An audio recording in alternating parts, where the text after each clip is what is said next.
Why do we tune the violin starting with the A?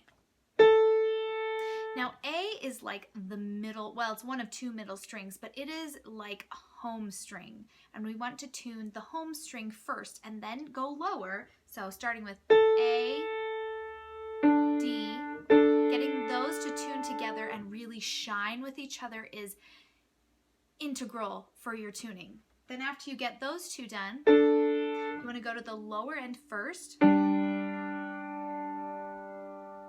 And then tune your E and make sure it matches nicely with your A.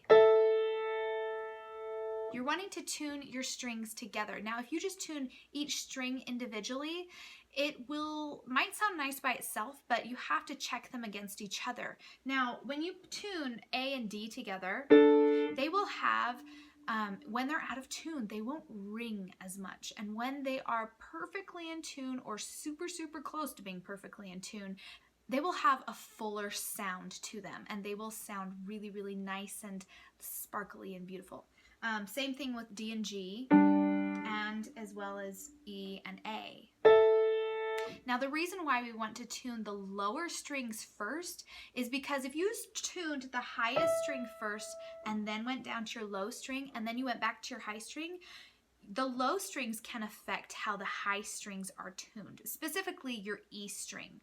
So you want to start in the middle, go down, and then go up to the E at the very end. And I always double check just to make sure nothing's fallen along the way. So if you want to learn how to tune, this is how I would do it.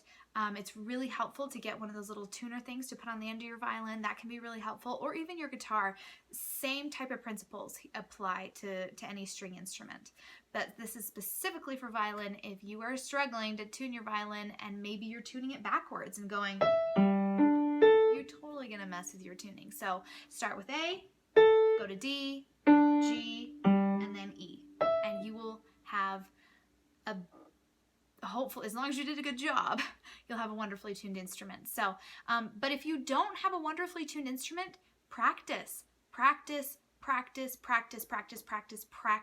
Get one of those little tuner things. If you don't want to buy a tuner thing, you can learn by ear, and that's totally fine. That's how I tune my violin, and you just practice. The more you do it, the easier it gets, and the more you can hear how it's supposed to sound. Now, if you have a violin teacher who is helping you tune at lesson, have them help you. After they tune your violin for you, if that's what they do, play your strings and really listen closely so that you can try to create that beautiful tone that they created. Because when a violin is perfectly in tune, it sounds better all around, altogether. So just practice. If you're practicing every single day and you have to tune your violin every single day, then you will get really good at it. But I will be honest, I think the more I play my violin, the more it needs to be tuned. If I don't play my violin for a while, it will either do one of two things. It will fall really badly, like the tuning will be horrible when I open it, or it will not have moved whatsoever and the tuning is still good. It happened the other day when I was practicing. I pulled out my violin and all the strings sounded really nice to me, so I just started playing and it was great.